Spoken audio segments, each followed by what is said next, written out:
Hello and welcome once again to Superconnectivity. I'm your host, Charlie the Professor Esser, and with me as always is... Phil, Filmy, and Perch. Hey, Phil, the year is winding down. By the time everyone is listening to this, it's the last podcast of the year 2016, about to go into 2017. And for those of you hoping that 2017 will be a year of hope and promise, remember that January starts off with Friday the 13th. So, if you're a superstitious sort, you can take that for what it is. But all of you are encouraged to take January 20th, International Charlie Day, off to listen to music, watch TV, and otherwise enjoy yourselves in honor of my birth, because that is the only thing of import that is happening on January 20th, 2016. Nothing else should be paid attention to, except for the celebrations of me. Okay, moving on to what's going on in the universe of Marvel today. Well, okay, so two things. One is we've got speculation on the Thor Ragnarok Planet Hulk tie-in. Mm-hmm. And then we also have what is my crazy fan theory of the week about the Defenders. What would you like to talk about first, Phil? Why don't we talk about Ragnarok? Okay, so let's talk Ragnarok. So it has been confirmed, as much as these things ever get confirmed, that Ragnarok, at least partially, takes place on the planet Sakaar, which is the planet from Planet Hulk.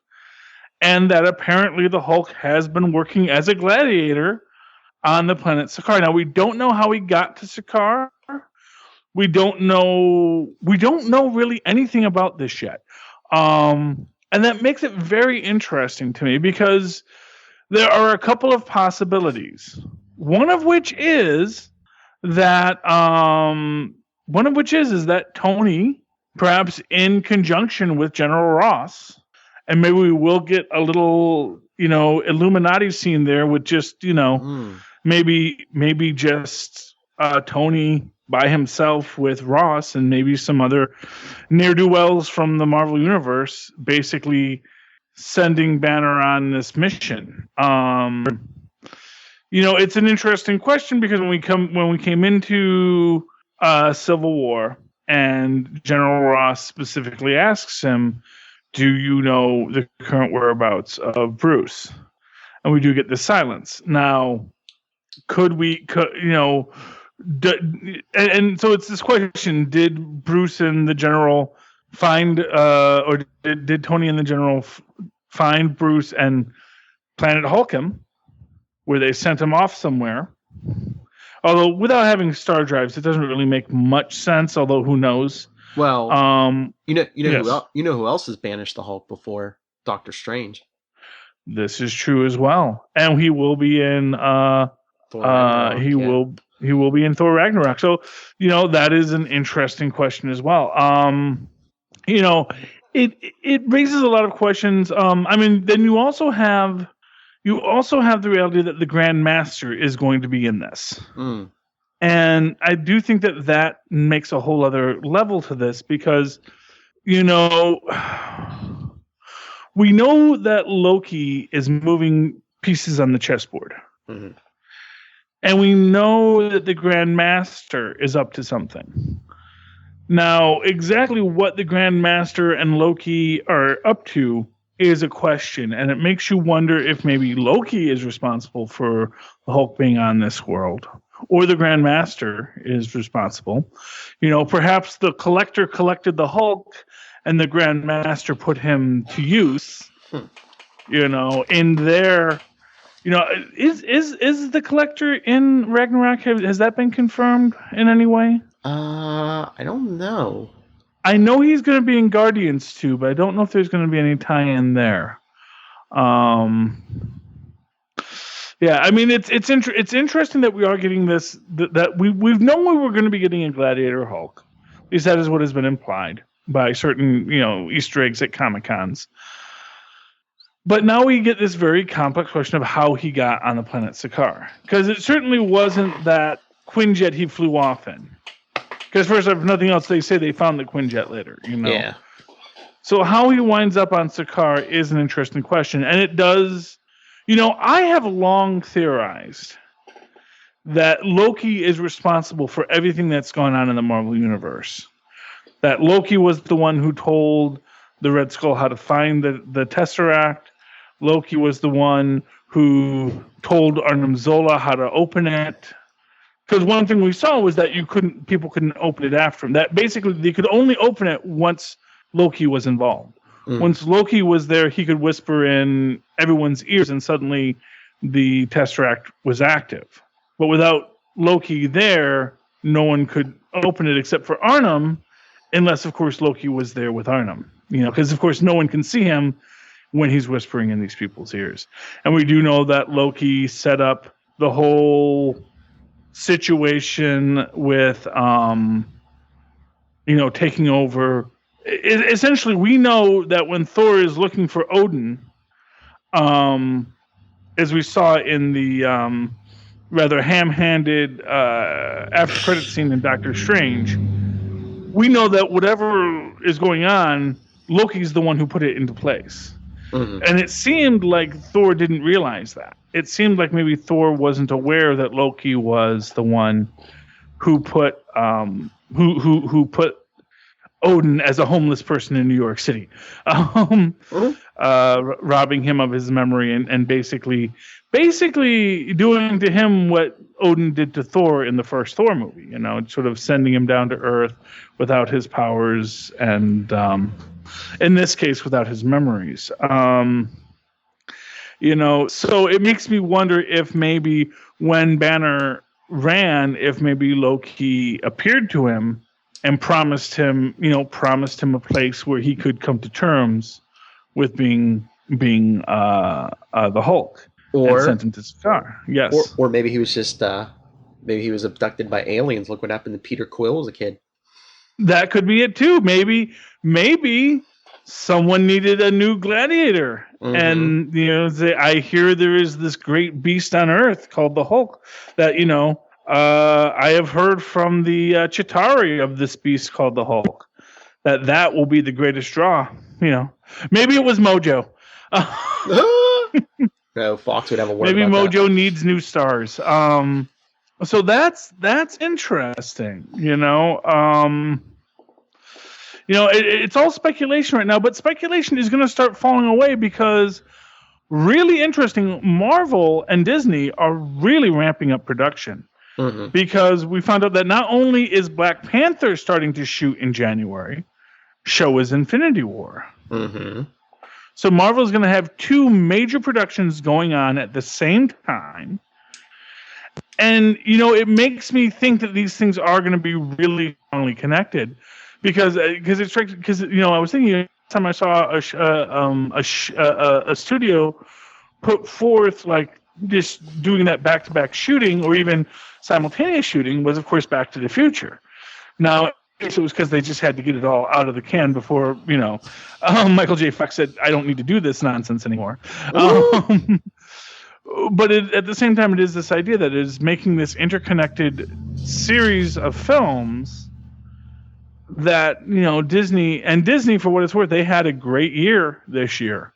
Between the Marvel films, between the Star Wars films, they really are coming out very powerfully ahead financially, and that may have been a real desire for them to highly reinvest in the Marvel universe moving forward. We know that Guardians is Guardians in the can yet, or I think they finished principal on Guardians 2, haven't they? I think. And we know Thor's done. Yeah.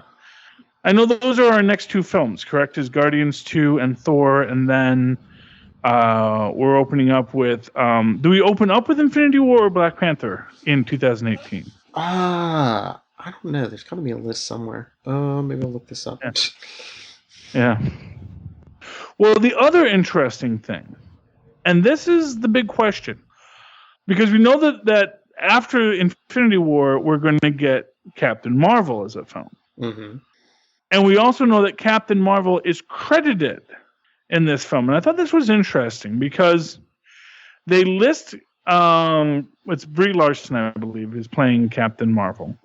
Listed her as Carol Danvers / Captain Marvel. Because there was a lot of speculation that she was going to be going in as, because the people knew that she was probably going to be in there, but they said, well, maybe she's just going in there as, an Avengers liaison with Air Force intelligence, perhaps working underneath General Ross, who's also Air Force, or in this case, Secretary Ross, who is also Air Force. And then maybe that's how she gets her origin. It's an interesting question as to whether or not we're going to be, when they introduced Spider-Man, we didn't get a Spider-Man origin. Mm-hmm. We really completely we just jumped into here's Spider-Man. And I wonder if they're going to do that with Captain Marvel, where we're just going to get Captain Marvel, and we may never get a Captain Marvel origin story. We have Homecoming coming up. We still don't know if we're going to get a radioactive spider bite. Mm-hmm. We still don't know how these powers are going to be there, or if he just got his powers. And it's going to be interesting when we get to Spider-Man, exactly how much of an origin are they going to give us, or are they just going to give us Easter eggs? Mm-hmm. Do we see Uncle Ben die, or do we just see a photo of Uncle Ben on the wall? Mm-hmm. Do we see? I have the list if you want it. Oh yes, what is the list? The first movie in 2017 is Guardians of the Galaxy on May 5th.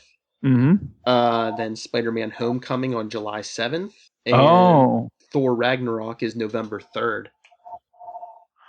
Wow. Gotta wait till May for our first Marvel movie? Yeah.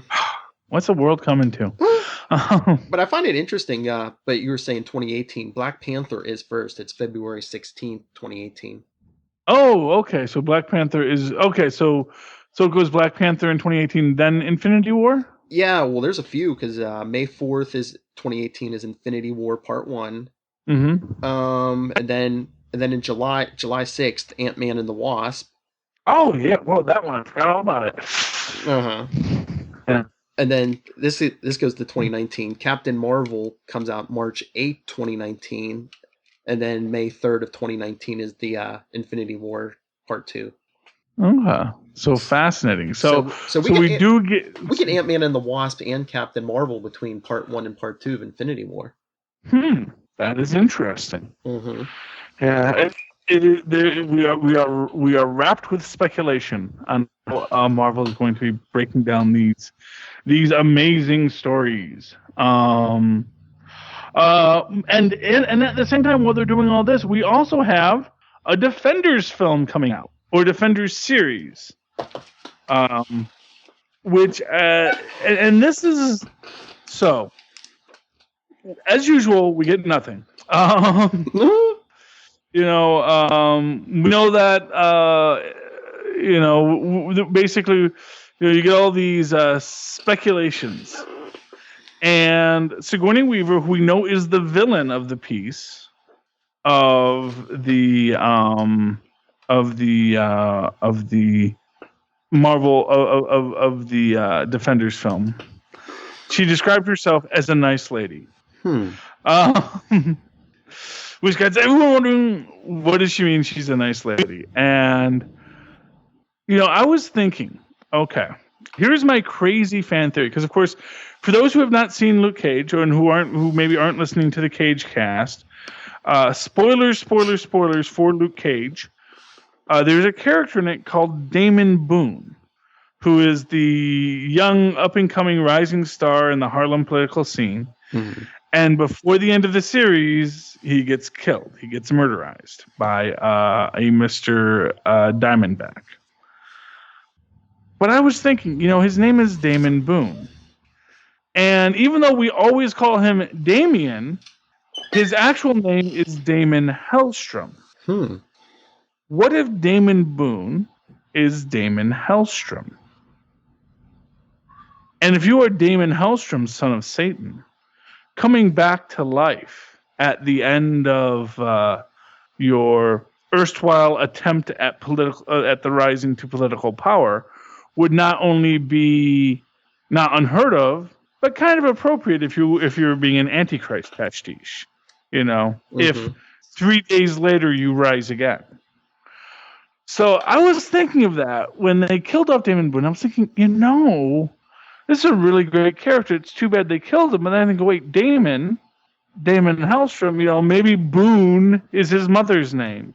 In which case, maybe Sigourney Weaver is Damon Boone's mother. Maybe we don't know what her character's name is, but if her last name is like Morgana Boone, maybe there's a little more to this story than meets the eye. I don't think she's going to be Satana, but she also could be Mephisto. Because it has been discussed that Mephisto might show up. And what finer guys for Mephisto on Earth than maybe Sigourney Weaver, I mean, Mephisto is typically depicted as a man, but that is only because we often depict Satan as a man. But could just as easy but that's just a form. These are cosmic beings. They don't need to have a form. They are what they are. Well, yes. I'm sorry. I was going to say, here's my question, though. With the exception of Iron Fist, that has some mysticism in his story, these are like street-level characters. Would they throw like a Mephisto at them? Maybe, because see, that's the thing about it, and we say they're street-level characters, but at the same time, these are characters that are existing in a mystical universe now. We know that Agents of S.H.I.E.L.D. has dealt with mysticism. And what was most interesting about the final episode of Agents of S.H.I.E.L.D. before the break was, spoilers if you haven't seen it yet, and I don't even think that, has Nuffsaid done their review of that last episode yet? Why are we all so far behind on our podcasting? Phil, why are you and I the only people that are like doing our podcasts like on the regular? Oh no, Lilith Hellfire also is regular. Oh, yes, that is true too. Why are we the only ones eating our oatmeal and being regular? That's what I want to know, Phil. But get on the ball, Rob. It's not like you got anything better to do aside from edit the podcast and post it. And every other podcast out there and posting it. Yeah. Now we know why Rob is unable to. But still, it is as mentioned at the last episode of Agents of S.H.I.E.L.D. Well, not last, but the last for this season, or before the break, was when Daisy asks if Ghost Rider can come back from what happens to him. Phil says, well, the previous Ghost Rider did, so I don't see why not, and it's like, I'll tell you about it another time. And suddenly we get this statement that that suddenly we find out that Phil has way more knowledge of what's going on than maybe we have been led to believe. So this idea that, these street-level characters, well, would they face mysticism? The Agents of S.H.I.E.L.D. just went up against the Darkhold. And for mysticism, you don't get bigger or badder or stranger than the Darkhold. So I think that it is very reasonable to imagine that, yes, they are going to have to face something that is totally out of their element. And if they are going to ever do a Marvel Cinematic crossover, we also know that likewise in that city of Manhattan, down in Greenwich Village, in its own neighborhood, there is a little sanctum sanctorum where Mr. Strange lives. Sorry, Doctor Strange. So, the fact that we could get this crossover is not impossible. We also know that Patsy Walker is part of this story, and of course, again, someone who has a mystical tie-in to her origins and her character and her storyline, So it wouldn't surprise me, and I've often thought, we might get Kilgrave back in this too, I mean, if nothing else, just as if these guys had to face their ultimate fears, And when we've built up this mystical universe where nothing dies, as the Shaper of Worlds said in Ultimates, maybe we are looking at this idea that, yeah, we are going to get these mystical outcomes and these mystical characters in this mystical situation that these people who are completely out of their element are going to have to deal with, Mm-hmm.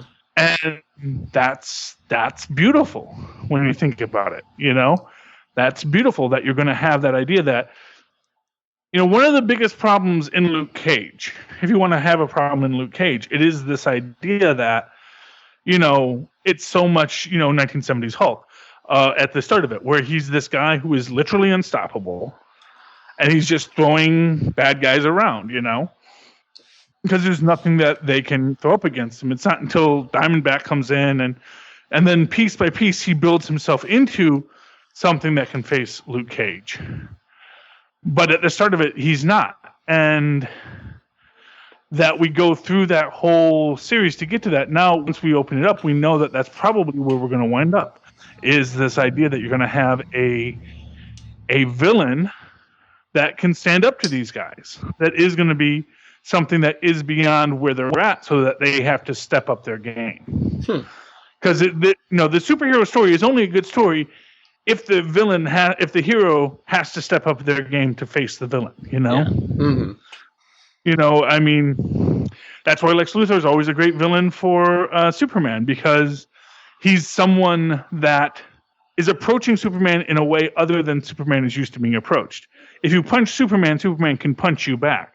But if you come at Superman with that intellectual process, it becomes a much more complex, much more difficult scenario for Superman to have to process through.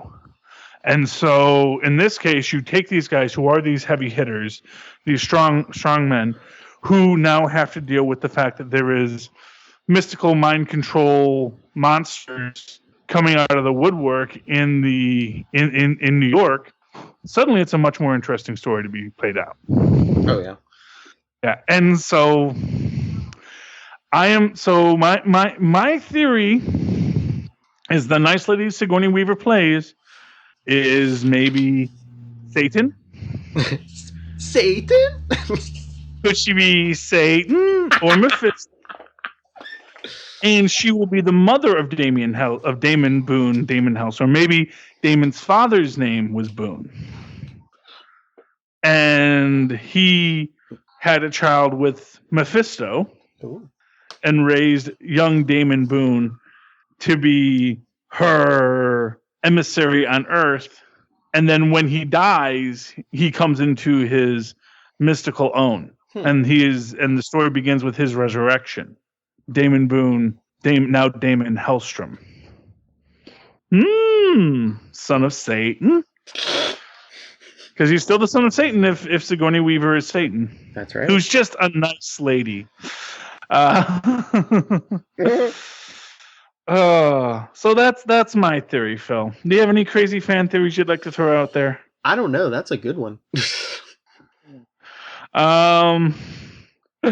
We are real long. We've been having a lot of real long roundups lately, and it's going to be long again next week because I know I have at least 8 books, unless I decide to start culling the herd.